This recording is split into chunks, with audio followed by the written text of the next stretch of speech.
Assalamualaikum warahmatullahi wabarakatuh. Jumpa lagi dengan saya dari Sadianto seperti biasa di channel Daris Aquatic. Seperti biasa, channel ini akan memuat konten-konten seputar akuatik dan akademik. Baiklah, kali ini saya akan menjelaskan salah satu metode penelitian sesuai dengan janji saya sebelumnya. Saya akan kupas habis jenis-jenis metode penelitian ya. Anda pasti mungkin sering mendengar sekali ya, mungkin sering, bukan sering lagi mungkin ya, hampir setiap Anda membuat makalah atau artikel itu pasti menemukan metode kajian pustaka. Nah, apakah itu sebuah metode penelitian atau bukan? Nah, hari ini saya akan kupas ya. Kajian pustaka. Oke, yang benar di sini adalah Systematic Literature Review atau SLR. Nah, istilah kajian pustaka ini apakah benar suatu metode atau bukan? Bukan jawabannya ya. Oke, kenapa bukan, kita lihat lebih dalam lagi ya. SLR ini dicetuskan, maksudnya dikemukakan oleh ahlinya yaitu yang bernama Kitchenman dan Scarter ya. Bukunya itu diluncurkan pada tahun 2007. Ini berarti masih baru ya. Oke, karena saya tidak tahu kenapa ke Indonesia berubah menjadi kajian pustaka ya, padahal di sana salah konsep ya. Oke, kita untuk lebih jelasnya kita lihat ya, kenapa salah metode kajian pustaka. Oke, tadi kita lihat systematic literature review. Ada kata kuncinya ya, systematics. Jadi kalau kajian pustaka saja tidak sistematik berarti ya. Oke, kenapa sistematik? Karena dilatar belakangi oleh beberapa hal. Oke, di situ disebutkan bahwa yang pertama ya, oke, yang ini. Kita tahu penelitian ya, penelitian abad-abad ini itu menghasilkan beribu-ribu paper. Nah, jadi kita harus pandai-pandai memilah-milah. Kalau misalnya, jadi SLR ini disediakan bagi Anda yang ingin meneliti tapi berhalangan ke lapangan. Nah, dengan menggunakan SLR ini tidak mengurangi kualitas Anda. Itu digitalisasi ini menyediakan kemudahan akses ya untuk memperoleh paper-paper itu. Jadi Anda tidak perlu ke lapangan, Anda lewat digitalisasi saja, lewat internet itu sudah bisa mengakses berbagai informasi. Kemudian yang ketiga, oke, kita tahu walaupun ranahnya itu spesifik, tetapi paper-paper yang penelitian-penelitian terdahulu itu pasti tidak akan sedikit ya, pasti ribuan, oke. Nah, maka diperlukanlah metode ini untuk memilahnya nanti. Begitu ya. Kemudian yang terakhir, kayak ini quality content device widely. Oke. Jadi meskipun ranah kontennya sama dalam satu jurnal, tetapi kualitas dan kontennya itu pasti berbeda. Ya, jadi Anda harus bisa memilih mana kualitas dan konten yang sesuai dan memang berkualitas untuk menunjang penelitian Anda. Oke, langkahnya bagaimana nih SLR ini? Jadi bukan metode kajian pustaka lagi ya. Jadi saya luruskan sekarang. SLR ini langkahnya yang pertama itu ada planning, kemudian conducting the review atau melakukan review ya, melaksanakan review, dan yang terakhir yaitu pelaporan.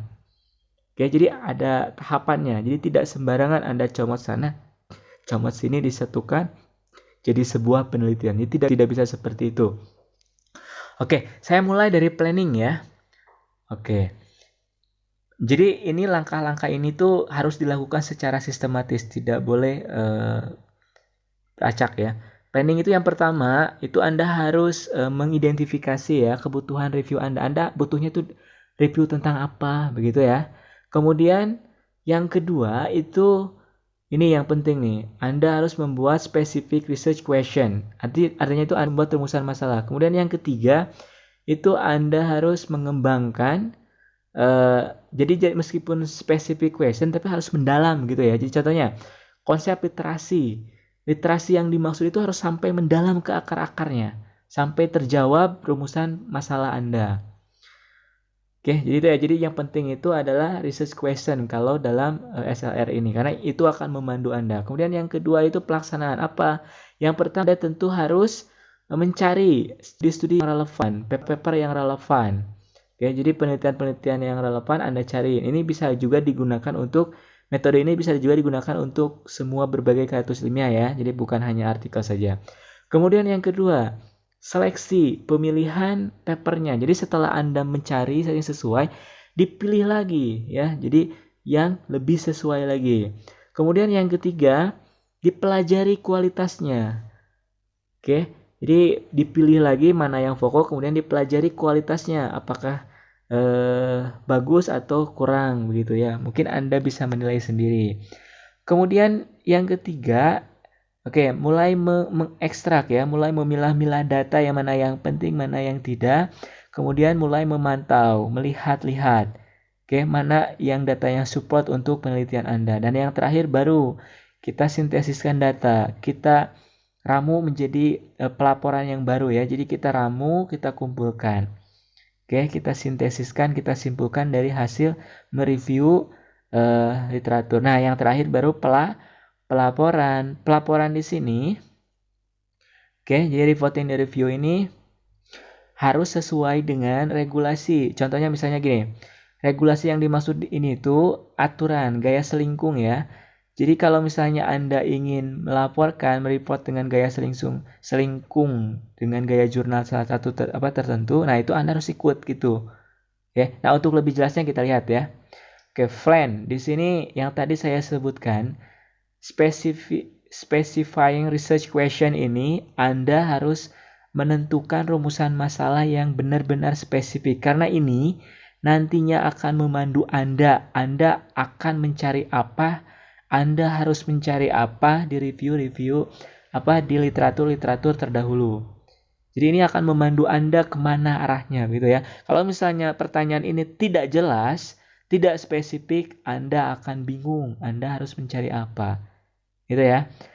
Oke, nah jadi RQS ini drive the whole SLR. Jadi mengarahkanlah SLR metodologi ini. Jadi ini sangat memegang peran penting ya. Kemudian, oke, langkahnya apa? Search process. Oke, yang pertama ini search process.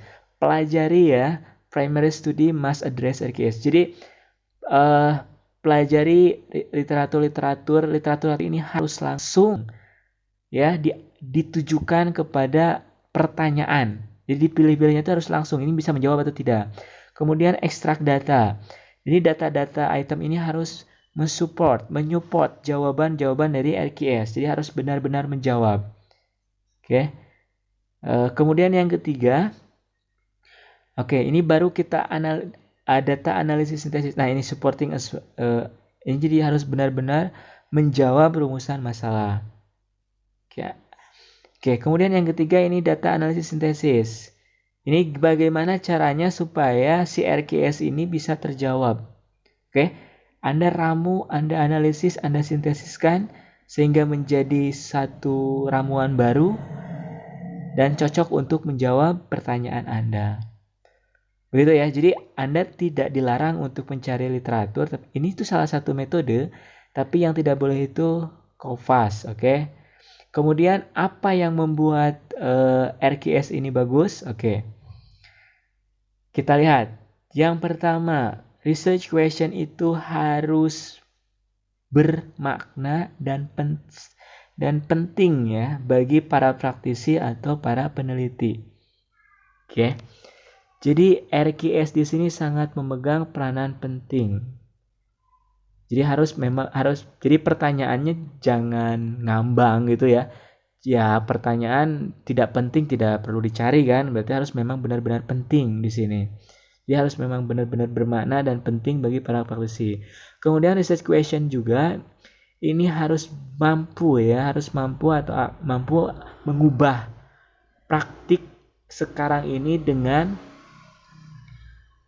atau ya untuk meningkatkan nilai-nilai praktik sekarang ini. Jadi Anda harus memberikan nilai tambah bagi praktis keadaan saat ini di bidang Anda. Kemudian RQS juga ini harus bisa membedakan ya antara common sense dengan kenyataan. Jadi antara kepercayaan dengan kenyataan. Jadi harus bisa membedakan itu.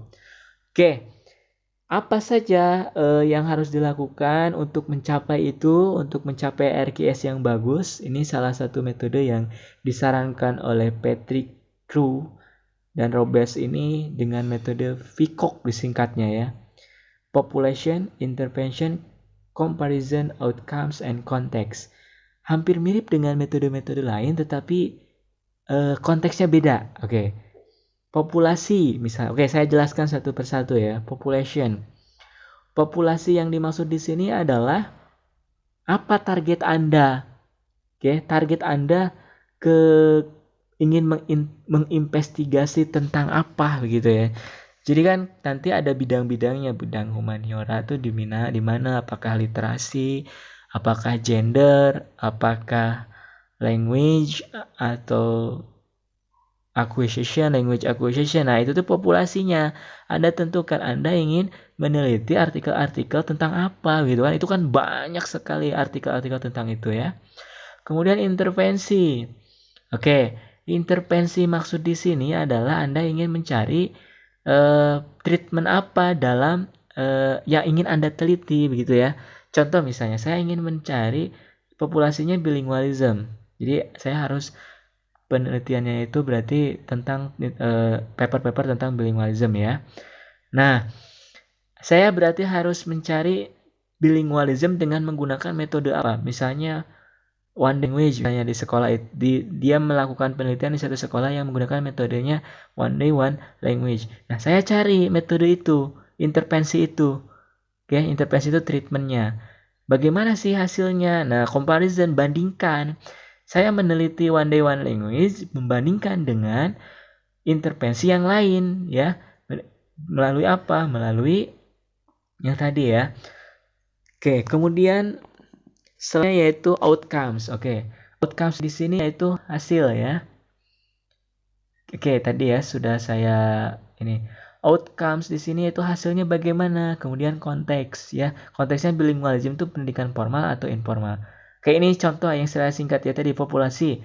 Itu contohnya tadi ya tentang bilingualism misalnya ya, populasinya. Berarti artikel tentang bilingualism Anda harus kumpulkan. Kemudian intervensi one day one language misalnya. Bilingualismnya dengan caranya itu one day one language. Kemudian comparison ya. Nah, comparison kemudian Anda bandingkan antara one day one language dengan misalnya yang lain gitu ya, metode yang lain dalam bilingualism. Oke. Itu ya, comparison. Kemudian outcomes. Oke. Outcomes di sini hasilnya seperti apa sih kemampuan anak yang hidup di lingkungan bilingualism ya. Jadi penelitian-penelitian tentang itu harus Anda cari hasilnya seperti apa. Apakah bagus, apakah tidak bagus, efeknya bagaimana. Kemudian konteks. Nah, ini juga Anda harus harus disesuaikan dengan konteksnya. Bilingualism kan bisa konteksnya formal, bisa konteksnya informal. Oke, misalnya saya tentukan konteksnya dalam lingkungan formal. Berarti harus mencari literatur-literatur yang mengangkat bilingualism di lingkungan formal di sekolah-sekolah ya. Oke, sampai di sini dulu. Mungkin ada pertanyaan, silakan Anda komentar di bawah. Seperti biasa, channel saya akan memuat konten akademik dan konten akuatik ya. Dan selanjutnya mungkin saya akan membahas ya, mempreteli satu persatu metode penelitian yang lumrah atau yang umum, yang lazim digunakan dalam penulisan karya ilmiah, bisa artikel, jurnal, skripsi, tesis, disertasi dan sebagainya. Jadi saya akan mengupas semuanya. Oke. Jika Anda rasa channel ini bermanfaat, silakan dukung dengan cara klik subscribe, nyalakan tombol notifikasinya supaya Anda tidak ketinggalan update konten-konten selanjutnya. Terima kasih. Sampai jumpa di lain kesempatan. Dengan saya dari Sadianto. Assalamualaikum warahmatullahi wabarakatuh.